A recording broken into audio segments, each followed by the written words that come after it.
이 시간 진량제일교회 장학교회 헌신 예배를 드리겠습니다. 네, 오늘 성경 말씀은 시편 1편 1절에서 6절까지입니다. 시편 1편 1절에서 6절까지 구약 성격 805쪽입니다.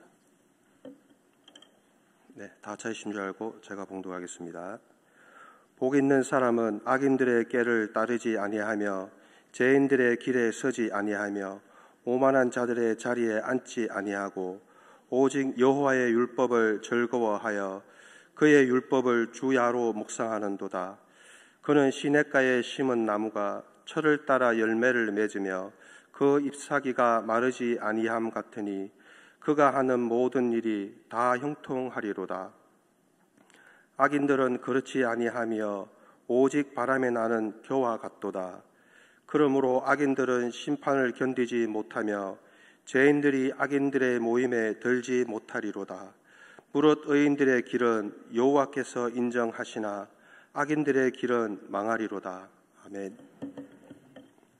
이 시간 반가운 분이 오셨습니다. 예전에 저희 교회에서도 사역하시고 지금은 청송교회에서 목회를 하고 계시는 신명한 목사님 오셨는데, 나는 복 있는 사람입니다는 제목으로 말씀드릴 때 많은 은혜 받으시기 바랍니다. 나오실 때 힘찬 박수 부탁드리겠습니다.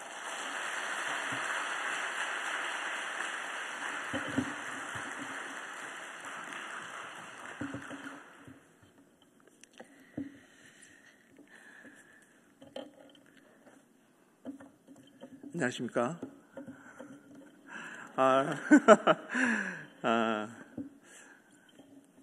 너무 반갑습니다. 너무 뒤에 이렇게 찬양하면서 옛날 생각이 막 나가지고 너무 은혜가 됐습니다. 오늘 장학위원회 이렇게 예배에 말씀을 전할 수 있도록 허락해 주신 우리 당회원들과 우리 담임 목사님 김종호 목사님께 감사를 드립니다.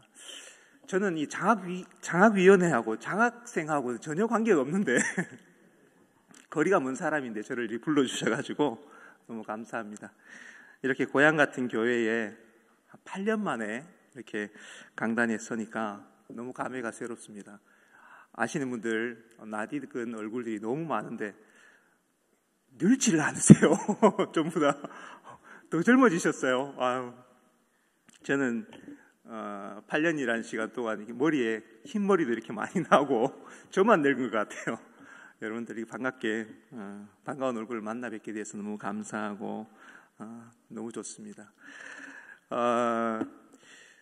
저희 목회 사역은 이 진량제일교회에서 다 불태웠습니다. 전도사 때 와서 강도사 그리고 목사가 될 때까지 한 7년의 시간을 함께 사역했던 것 같습니다. 참 많은 분들의 도움이 있었고 또 감사한 일도 많았고 사랑을 너무 많이 받았던 것 같습니다. 제가 사임할 때 급하게 가느라 또 제대로 인사도 못하고 간 것 같아서 늘 죄송한 마음이었습니다. 그래서 꼭 한번 강단에 서면 인사를 한번 드려야 되겠다 그렇게 생각이 들었습니다. 제가 한번 인사하겠습니다.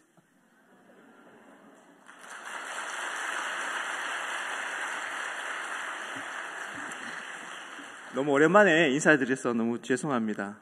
신명한 목사 선교 나간 거 아니냐 이렇게 생각하시는 분도 계실지 모르겠는데 실제로 선교를 하기 위해서 선교사가 되려고 선교대학원도 다녔었고 또 GMS 훈련도 다 마쳤고 그래서 이제 파송하려고 파송교회까지 부산에 갔다가 교회에 좀 어려움이 있어서 다시 대구로 올라왔습니다. 대구 올라왔는데 올라오자마자 코로나가 터진 거예요. 그래서 4년의 시간을 또 이렇게 미루다 보니까 나이가 이제 선교 나갈 수 있는 나이가 지난 것 같았어요. 그래서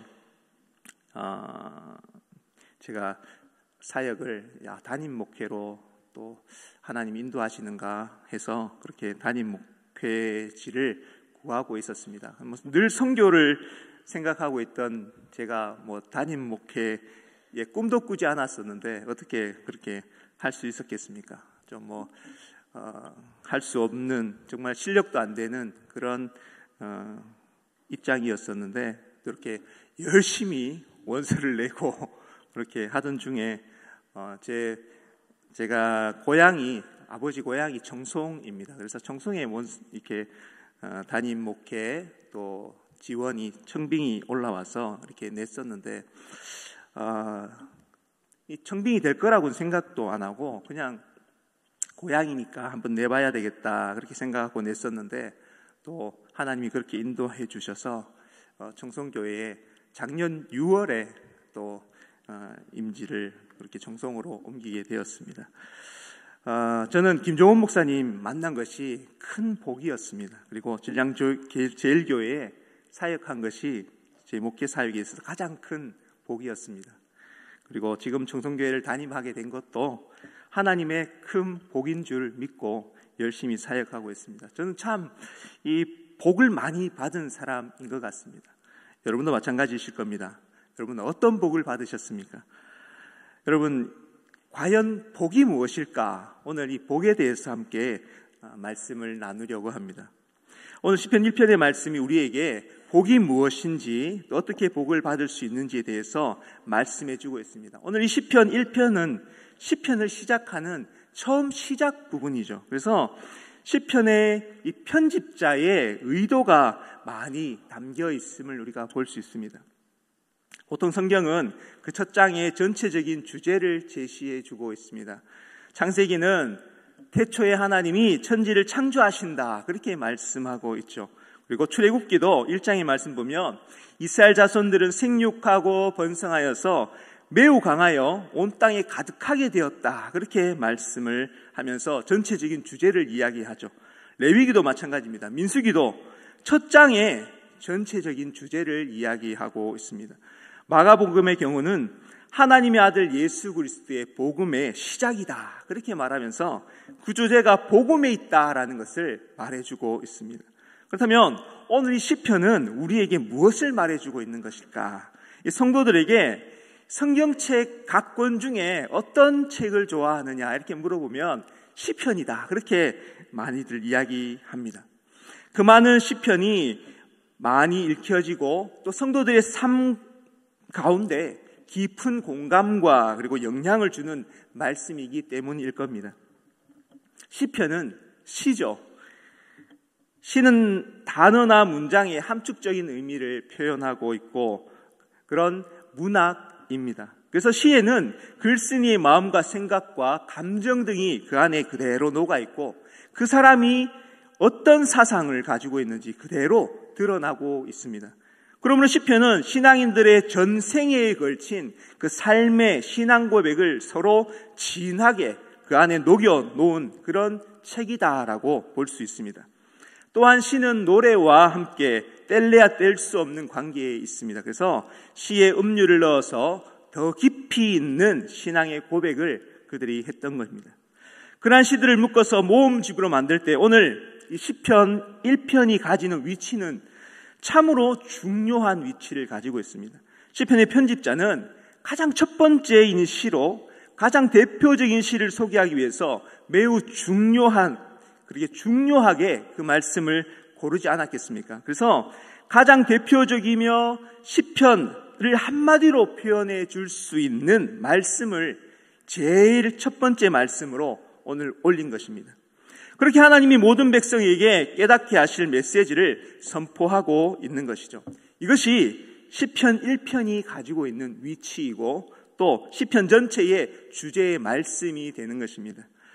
오늘 본문은 시편을 시작하면서 복 있는 사람은 이라고 이야기하고 오직 여호와의 율법을 즐거워하고 그 율법을 주야로 묵상하는 자다 그렇게 말씀하고 있습니다. 이는 시편의 전체 주제가 바로 율법 하나님의 그 말씀에 대한 것이고 또 그 율법을 찬양하고 즐거워해야 한다라고 말씀하고 있는 것이죠. 즉 시편의 전체 주제는 율법을 따르는 것이야말로 최고의 삶의 모습이다 그렇게 강조하고 있는 것입니다. 그러면 시편은 많은 신앙인들의 희로애락을 통해서 보여주는 진정한 그리스도의 삶의 모습이 바로 주의 율법을 즐거워하는 이 삶에 있다라는 것을 말하고 있습니다. 시편은 많은 시인들의 삶의 애환을 서로 표현하면서 그들이 어떻게 율법을 따라 살아내는가, 어떻게 주의 말씀을 사랑하고 그대로 실천하면서 살아가는가라는 것을 당시에 이 믿음의 공동체를 통해서 그리고 오늘 살아가는 우리에게 그대로 보여주고 있는 것이 바로 오늘 이 시편입니다. 그러면 오늘 우리가 살펴볼 이 시편 1편은 오늘을 살아가는 우리에게 동일하게 이런 삶의 자세가 요구된다라고 가르쳐주고 있습니다. 그 삶의 모습이 무엇입니까? 바로 율법을 묵상하고 즐거워하는 삶, 그것을 우리에게 요구하고 있습니다. 이처럼 율법을 즐거워하고 그것을 묵상하는 자에게 복이 있다, 복이 있다라고 말씀하면서 시편을 시작하고 있는 것이죠. 오늘 1절 말씀을 우리 같이 한번 보시겠습니다. 1절 말씀 보시면 제가 읽어드리겠습니다. 나와 있네요. 우리 같이 한번 읽어볼까요? 시작. 복 있는 사람은 악인들의 꾀를 따르지 아니하며 죄인들의 길이 서지 아니하며 오만한 자들의 자리에 앉지 아니하고. 1절은 복 있는 사람은 이라고 그렇게 시작을 합니다. 이 복 있는 사람은 이 원어로 보면 더 풍성한 의미가 있습니다. 아슈레이 아이시라는 그런 단어인데 원어 그대로 번역하면 이 얼마나 복된 사람인가라는 그런 뜻입니다. 그런 감탄과 부러움을 표현하고 있습니다. 그러면서 시인은 이처럼 복된 사람은 어떤 사람인지 그 뒤를 이어서 3번의 아니며 아니하며라고 부정문을 쓰면서 그 복된 사람을 설명해 주고 있습니다. 우리 1절 말씀 다시 한번 보십시오. 복 있는 사람은 악인들의 꾀를 따르지 아니하며 그리고 죄인들의 길에 서지 아니하며 오만한 자들의 자리에 앉지 아니하고 이렇게 말씀하고 있는 것이 이 얼마나 복된 사람인가. 그 사람은 이렇게 사는 사람이야 즉 죄를 멀리하며 살아가는 사람이다라는 것입니다. 시는 죄에 대해서 말하고 있습니다. 죄가 어떻게 한 사람의 인생에 자리 잡고 또 축복이 아닌 저주의 사람으로 바꾸어 놓는지를 말해주고 있습니다. 1절에 먼저 죄는 악인들의 꾀를 따르는 것이다 그렇게 말하고 있죠. 여기서 악인들은 윤리적인 잘못을 한 사람들을 말하기보다 하나님을 떠나서 자기 자신의 힘으로 살아가는 그런 사람을 말하고 있습니다. 즉 하나님을 떠난 사람을 말하는 것이죠. 악인은 이 다윗의 시대에만 있지 않았습니다.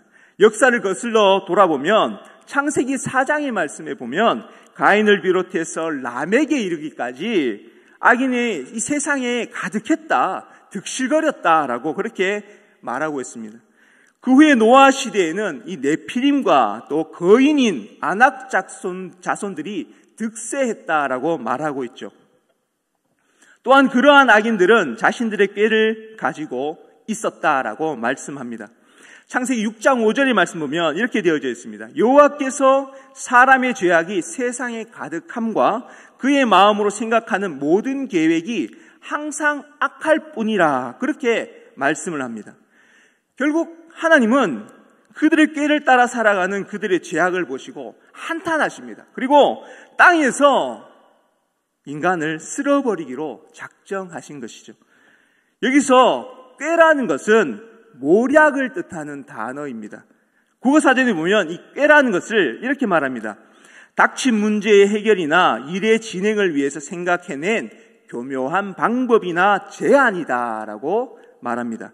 또 모략은 남을 해치기 위해서 사실을 왜곡하거나 속임수로 남을 해롭게 하는 것이라는 겁니다. 하나님을 떠난 자가 자신의 모략으로 살아가는 것이 죄의 시작이고 또 그 꾀를 쫓아서 살아가는 자는 복을 입은 사람이 아니다라고 그렇게 말하고 있습니다. 노아 시대에 얼마나 많은 사람들이 자신의 꾀를 쫓아서 죄악 가운데 있었는지를 보여주는 말씀이 있습니다. 창세기 6장 6절과 7절의 말씀인데 제가 읽어드릴게요. 땅 위에 사람을 지으셨음을 한탄하사 마음에 근심하시고 이르시니 내가 창조한 사람을 내가 지면에서 쓸어버리되 사람으로부터 가축과 기는 것과 공중의 새까지 그리하리니 이는 내가 그것들을 지었음을 한탄함이니라 하시니라. 아멘. 창세기 6장 6절부터 7절의 말씀에 하나님께서는 사람을 지으셨다는 것에 한탄하시고 마음에 근심하셨다라고 이렇게 말씀합니다. 그런데 창세기 6장 8절의 말씀 보니까 이렇게 말해요. 창세기 6장 8절에 그러나 노아는 여호와께 은혜를 입었더라 이렇게 말씀합니다. 노아는 왜 은혜를 입었을까요? 노아는 그 악인들의 꾀, 그 모략을 따르지 않았기 때문에 하나님의 은혜를 입은 자라는 것입니다. 그래서 노아는 복 있는 사람으로 당대의 의인으로 인정받게 되었습니다. 또한 1절의 말씀은 오만한 자의 자리에 앉은 자들, 이들이 바로 죄를 따르는 자들이다라고 말씀합니다. 결국 자신의 꾀를 따라서 죄를 따라서 살아가는 자는 그 자리에 앉아서 바로 오만한 자가 되어 버리는 겁니다. 이 오만한 자라는 것은 하나님보다 높아진 인생의 허영이 바로 이 오만입니다. 자신의 꾀로 자신의 계획과 방법을 따라 살아가고 또 결국 스스로가 하나님같이 되어서 우상이 되어 살아가는 인생을 말하는 것입니다. 이런 사람이 바로 복이 없는 사람이다, 저주의 사람이다라는 것입니다. 사랑하는 우리 성도 여러분, 우리는 이런 자들의 삶을 살면 안 된다라고 생각하면서 살아갑니다. 복 없는 사람처럼 살고 싶으십니까? 복 없는 자처럼, 저주받은 사람처럼 살면 안 된다라고 우리가 생각하며 살아가죠. 그런데 돌아보면 이런 악인들의 모습이 우리 안에 얼마나 많은지 모릅니다. 복받지 못할 모습을 하고 살아가고 있는 그런 나 자신의 모습을 우리가 보게 되는 것이죠.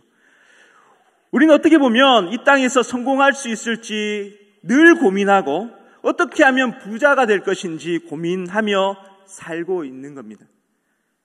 우리는 어떻게든 우리는 꾀를 내어서 성공하려고 애씁니다. 우리는 어떤 꾀를 냈으라도 상태를 밟고 올라가서 최고가 되어야 합니다. 우리는 어떻게든 손해보지 않고 부를 축적하여서 부자가 되려 하고 또 어떻게든 이 수단과 방법을 가리지 않고 상대를 끌어내려서 이 권력을 차지하려는 모습이 우리에게 있습니다. 그래야 복을 받을 수 있다라고 생각하기 때문입니다. 그런데 여러분, 하나님의 방법, 하나님이 우리에게 주시는 복 받는 비결이 무엇인지 아십니까? 오늘 악인들처럼 똑같이 꾀를 내어서 살지 말아야 한다는 겁니다. 세상 사람들과 같이 똑같이 살아가지 말라라고 우리에게 말씀합니다. 하나님께서는 내 자녀들이 복 받기를 원하는데 진정으로 복 받는 사람은 나 여호와가 가르치는 방법대로, 그 방법대로 살아가면 내가 베푸는 복을 누리며 살아가게 되고 이 땅에서 끝이 나는 복이 아닌 영원한 복을 얻게 된다라고 우리에게 말씀하고 있습니다. 그래서 오늘 시편 1편은 우리에게 이런 사람이 되지 말아라 라고 그렇게 말씀하고 있습니다. 이 땅을 살아가는 데 있어서 어떤 전략을 잘 짜야 하고 대학 들어가는 것, 성공을 위한 그 길에도 결혼에도 돈을 모으는 방법에도 이 전략을 잘 짜고 스펙을 쌓고 인맥을 잘 관리해서 세상의 성공을, 그렇게 하는 성공을 복이라고 말하는 저들처럼 살지 말아야 한다. 그것을 우리에게 말씀하고 있습니다. 여러분, 본문에 하나님이 말씀하시는 이 복은 이 땅을 살아간 악인들이 말하는 그 복과 완전히 다르다라고 말씀하고 있습니다. 하나님은 복을 무엇이라고 말씀합니까? 오늘 2절 말씀을 같이 한번 보십시오. 2절 말씀에 이렇게 말씀합니다. 오직 여호와의 율법을 즐거워하여 그 율법을 주야로 묵상하는도다. 복 있는 사람은 여호와의 율법을 즐거워하여서 주야로 묵상하는 자다라고 말씀하고 있습니다.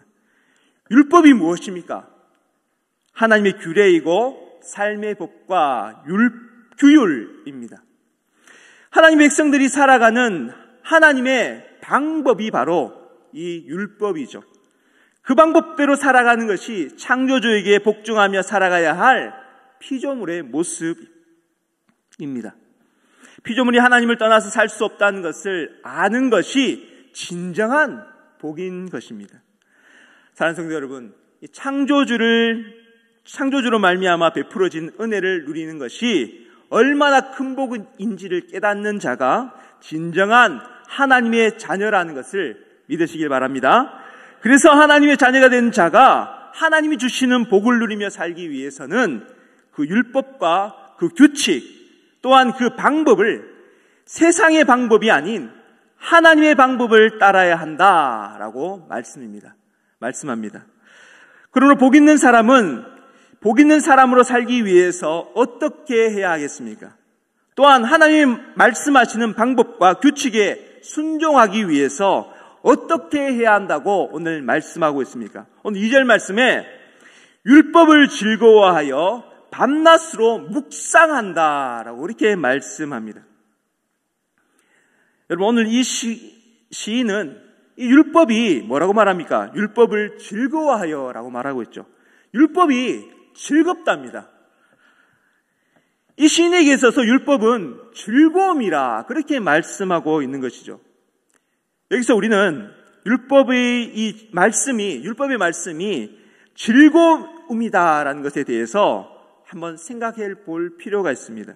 왜냐하면 율법의 말씀이 어떻게 즐거움이 될 수 있는지 의문이 들기 때문입니다. 여러분, 같이 한번 우리 생각해 봅시다.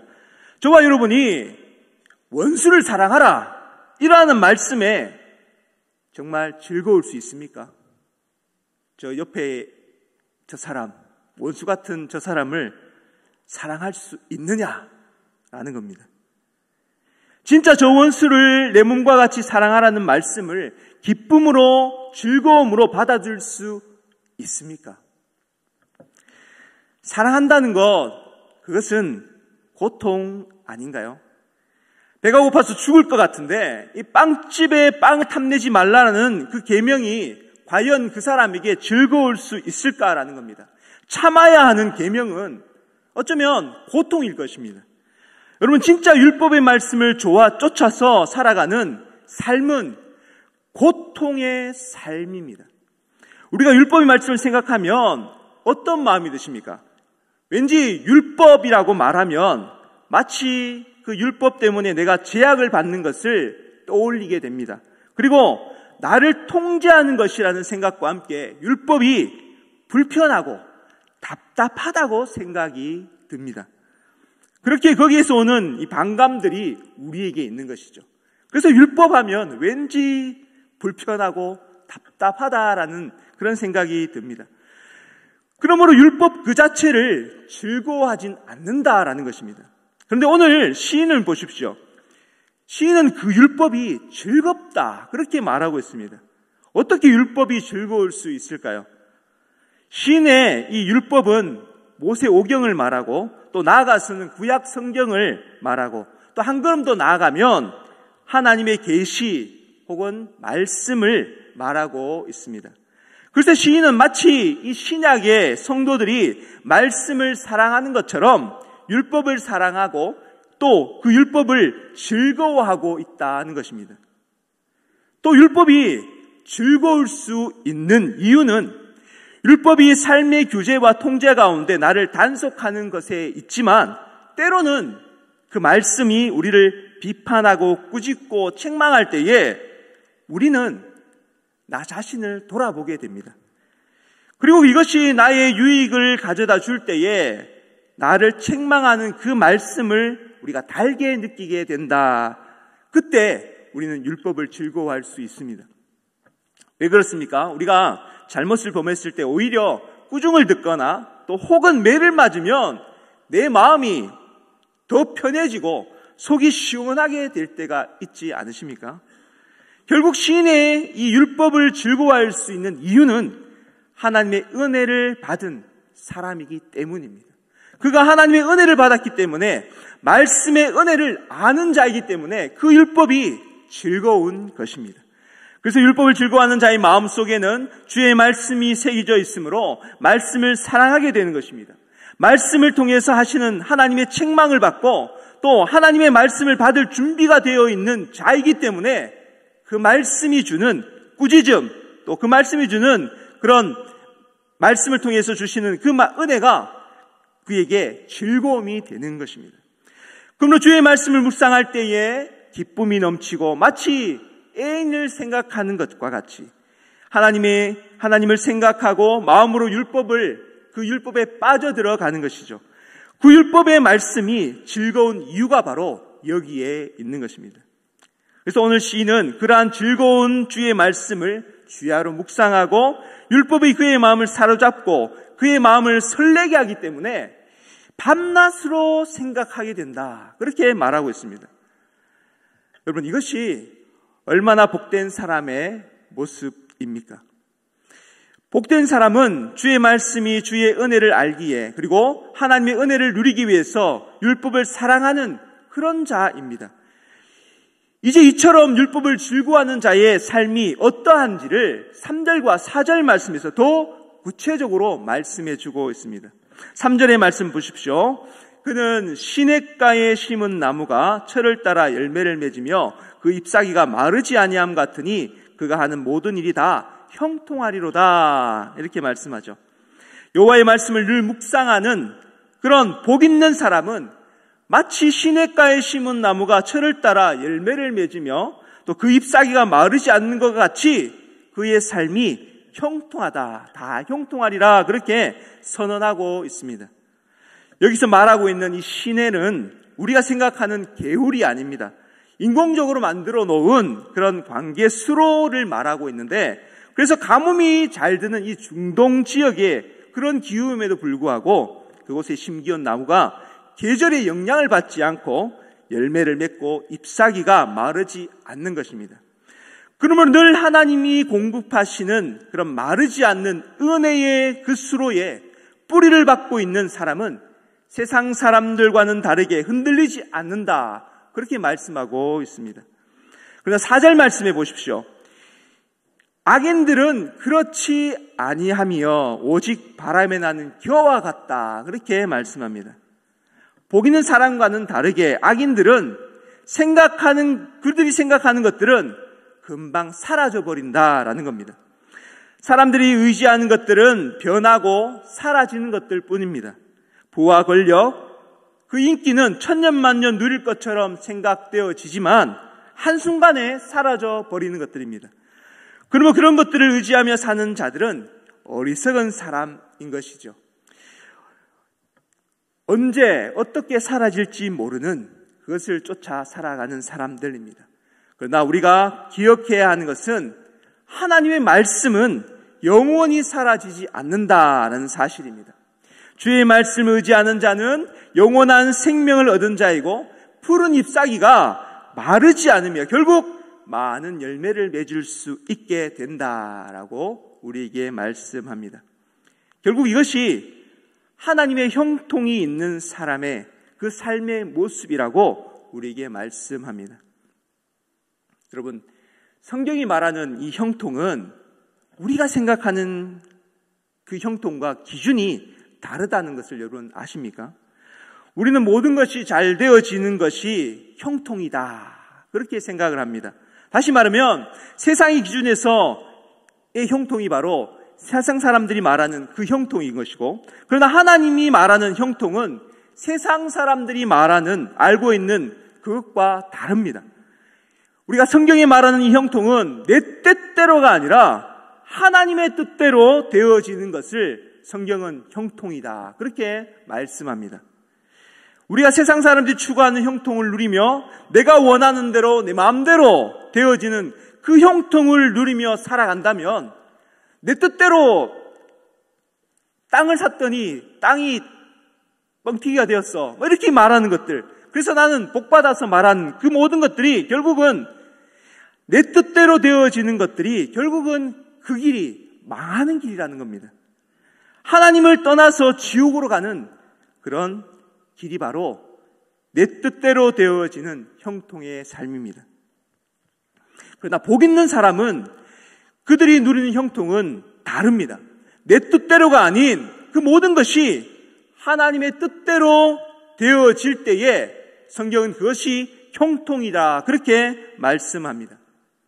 세상 사람들이 볼 때는 부족하고 또 그 길이 손해보고 망하는 길과 같지만, 그런 그 길인 것 같지만 결국 그것이 옳은 길이며 생명의 길, 또 하나님께서 인도하시는 형통의 길인 것입니다. 그러나 악인과 같이 세상의 방법을 쫓아 살아가는 그런 자들은 자신들이 성공한 삶을 살고 있다고 생각하고 잘 나가는 삶이라 그렇게 생각하지만 결국 뭐라고 말합니까? 바람에 나는 겨와 같아서 알맹이가 없다, 그렇게 말씀하고 있죠. 하나님의 말씀이 없는 자의 삶은 세상에 따라 이쪽으로 끌려가고 또 세상의 기준을 따라다니는 그런 자들이라 말씀합니다. 결국 악인들의 삶은 공허하고 허무한 것입니다. 그래서 5절 말씀을 우리 같이 한번 읽어봅시다. 5절 말씀 뭐라고 말합니까? 시작, 읽어봅시다. 시작. 그러므로 악인들은 심판을 견디지 못하며, 아멘. 악인들은 심판날을 견디지 못하며 자신들의 뜻대로 살았던 죄인들은 하나님이 의롭다고 하신 자들의 모임인 의인의 회중에 들지 못하게 된다, 그렇게 말씀하고 있습니다. 그러므로 결론으로 6절 말씀입니다. 같이 한번 읽어봅시다. 시작. 무릇 의인들의 길은 악인들의 길은 망하리로다. 아멘. 무릇 의인의 길은 여호와께서 인정하신다라고 결론을 짓습니다. 의인의 길은 여호와께서 인정하신다, 그렇게 말씀합니다. 이 말씀은 그 사람이 얼마나 하나님의 말씀을 사랑하고 또 그 말씀을 지키기 위해서 노력했는지 하나님이 아신다라는 그런 말씀입니다. 그러나 하나님의 뜻을 무시하고 자신의 생각대로 뜻대로 살았던 악인들의 길, 그것은 망하게 된다라고 말씀하고 있습니다. 사랑하는 성도 여러분, 저와 여러분이 참으로 복 있는 사람이 되기를 주의 이름으로 간절히 축복합니다. 우리 옆에 분들에게 한번 인사하겠습니다. 당신은 진짜 복 있는 사람입니다. 복 있는 사람 맞으시죠? 아멘. 사랑하는 성도 여러분, 오늘 자신의 삶의 애환들을 주의 말씀으로 극복하면서 슬픔을 기쁨으로 승화한 이 수많은 믿음의 선배들의 이야기가 있는 이 시편, 그 삶을 따라 살아가는 저와 여러분이 될 수 있기를 주의 이름으로 간절히 축복합니다. 그렇게 되려면 말씀이 내 삶을 이끌어야 합니다. 말씀이 없이는 하나님의 복을 받아 누릴 수 없다라는 사실을 기억하시길 바랍니다. 우리는 세상이 주는 복이 아닌 하나님이 베푸시는 복을 받은 사람들입니다. 그래서 우리는 복을 이 세상의 부귀와 영화와 거리가 먼 그런 복입니다. 어쩌면 남들처럼 살지 못할 수도 있습니다. 정말 힘겹게 어려운 그런 삶을 살아갈 수도 있습니다. 그러나 우리가 기억해야 할 것은 우리가 걸어가는 그 길이 절대 망하지 않는다라는 사실입니다. 세상 사람들이 말하는 잘 되는 복을 바라고 사는 그런 삶이 아니라, 우리는 내 뜻대로 되어지는 그런 삶이 아니라, 내가 원하는 대로 살아가는 그 삶이 아니라 하나님의 뜻대로 되어지는 그 형통의 삶을 누리는 사람들이다라는 것을 여러분 믿으시길 바랍니다. 제가 오늘 말씀 서두에 저는 복받은 사람입니다라고 그렇게 말씀드렸습니다. 저는 제가 원하는 대로 되었으면 이 자리에 있을 수도 없었고 또 망했을 것이 분명합니다. 그런데 하나님께서는 내 뜻대로 되도록 내버려 두지 않으시고 하나님 뜻대로 인도하셨습니다. 모든 일에 하나님의 형통으로 저를 인도하셨기 때문에 오늘 이 자리에 여러분에게 또 말씀을 증거할 수 있게 된 것입니다. 오늘 장학위원회 헌신 예배를 드리는 우리 모든 위원들과 우리 성도님들, 그리고 모든 오늘 특별히 중고등부 그리고 청년부가 같이 모여 있는 것 같은데, 여러분 내 생각과 내 뜻, 이 세상의 방법들을 다 내려놓고 오직 주의 말씀에 순종하며 따르는 그런 자들이 될 수 있기를 주의 이름으로 간절히 축복합니다. 이것이 복된 사람이 되는 길이고 그 길이 축복의 길이 되는 줄 믿고 저와 여러분이 믿음으로 살아가는 모두가 될 수 있기를 주의 이름을 간절히 축원합니다. 우리 함께 이 찬양 같이 부르고 기도하고 마쳤으면 좋겠습니다. 나의 가는 길 주님 인도하시네. 우리 함께 찬양하고 기도하며 나가겠습니다.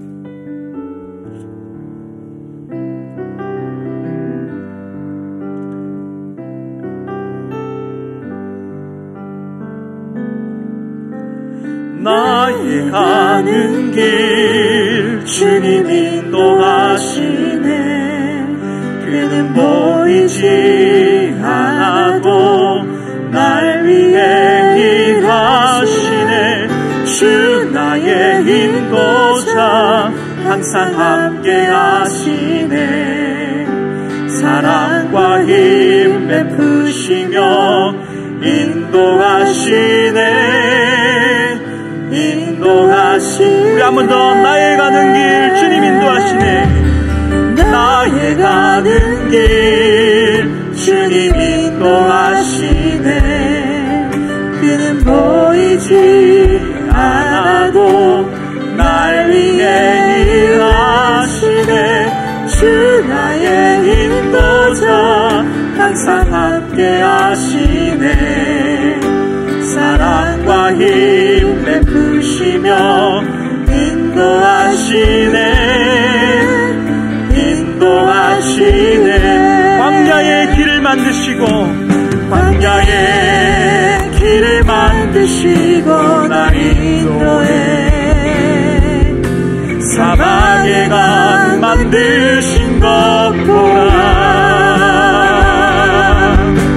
하늘과 땅 변해도 주의 말씀 영원히 내 삶 속에 새 일을 행하리. 나의 가는 길 나의 가는 길 주님 인도하시네. 그는 보이지 않아도 날 위해 일하시네. 주 나의 인도자 항상 함께 하시네. 사랑과 힘 베푸시며 인도하시네. 인도하시네. 우리 같이 한번 이 시간 기도했으면 좋겠습니다. 우리 모두 이 땅을 살아가는 동안 내 힘과 세상을 의지하는 것이 아니라 우리가 하나님을 의지하고 진정한 하나님의 복을 누리는 그런 자가 되게 해주십시오. 그렇게 기도하시고 또 기도하실 때에 오직 예수님만 나의 소망이 되게 하시고 말씀에 순종하며 정말 하나님이 베푸시는 그 하나님의 형통의 삶을 누리는 그런 복된 자가 되게 하여 주시옵소서. 우리 기도하시고 또 한 가지 기도하실 때에 하나님께서 복을 부으시는 진량제일교회와 모든 성도들이 우리 장학위원들이 장학회가 될 수 있도록 하나님 도와주십시오. 그렇게 한번 우리 기도했으면 좋겠습니다. 우리 한번 주의 이름 부르고 기도합니다. 주여 아버지 하나님 감사합니다. 하나님 우리가 이 땅을 살아가는 동안 내 힘과 내 의지를 다 내려놓고 아버지 하나님 세상을 의지하는 것이 아니라 하나님을 의지하며 아버지 하나님 베푸시는 진정한 하나님의 복을 누리는 자들이 될 수 있도록 주여 도와주시옵소서. 아버지 하나님 오직 주님만이 나의 소망 되심을 깨닫고 아버지 세상의 방법들과 세상의 길을 쫓아 살아가는 것이 아니라 우리가 주의 말씀에 순종하며 하나님의 그 형통을 누리는 형통한 자 복된 인생의 삶을 살아가는 우리 모두가 될 수 있도록 주여 도와주시옵소서. 하나님께서 사랑하시고 복을 부으시는 이 진량제일교회와 우리 담임 목사님과 우리 모든 성도들 위해 주님 함께하여 주시고 우리 장학위원회 위해 주여 역사하여 주셔서 아버지 하나님 우리 다음 세대가 세울 수 있는 세워지는 교회가 될 수 있도록 도와주시고 그 일에 함께 동참해 나가는 우리 모든 성도들 될 수 있도록 주여 도와주시옵소서. 우리의 삶의 목표가 오직 주님만 바라보며 나가게 하여 주시고 우리 삶의 인생이 주님만 의지하며 나가는 복된 인생 그런 삶을 살아가는 우리 모두가 될 수 있도록 주여 역사하여 주시옵소서. 우리 함께하여 주시옵소서. 사랑해 주님 감사합니다. 하나님 부족한 종을 세우셔서 진량제일교회의 장학위원회 헌신예배로 이렇게 주의 말씀을 증거하였습니다. 하나님 오늘 이 말씀대로 우리의 삶이 이 땅을 살아가는 동안 내 힘과 세상의 방법들을 의지하며 살아가는 것이 아니라 하나님을 의지하며 말씀에 순종하며 하나님의 뜻대로 되어지는 하나님의 그 복을 누리며 살아가는 우리 모두가 될 수 있도록 주여 도와주시옵소서. 내 생각과 내 방법대로 그 형통의 길을 쫓아가는 자는 망하는 길이라 말씀합니다. 그러나 하나님 뜻대로 말씀대로 순종하는 그 자에게 베푸시는 하나님의 형통이 있음을 우리가 기억하고 우리가 말씀에 순종하며 하나님의 뜻대로 되어지는 그 인생을 살아가는 우리 모든 성도들 될 수 있도록 주여 도와주시옵소서. 진량제일교회를 사랑하시고 복을 베푸시는 주님, 우리 진량제일교회가 더욱더 하나님 뜻대로 살아가는 교회 되게 하시고 뜻대로 나아가는 교회 되게 하셔서 더욱더 하나님 부응하고 아버지 하나님 많은 다음 세대를 키워나가는 우리 교회가 될 수 있도록 도와주시옵소서. 담임 목사님과 모든 아버지 하나님 또 장로님들과 또 장학위원회 모든 이들이 하나님 다음 세대를 세우며 이 교회가 아버지 하나님 우리 다음 세대들로 물려지는 그런 아름다운 교회로 성장할 수 있는 부흥하는 교회 될 수 있도록 주여 역사하여 주시옵소서. 아버지 하나님, 주님께서 이 교회 위에 진량제일교회에 축복하시고 은혜 베푸시며 하나님 우리의 모든 삶이 오직 주님만 바라보며 주님만 사랑하며 나아가는 우리 교회와 우리 모든 성도들 될 수 있도록 주님 도와주시옵소서. 감사하며 예수 그리스도의 이름으로 기도드리옵나이다. 아멘.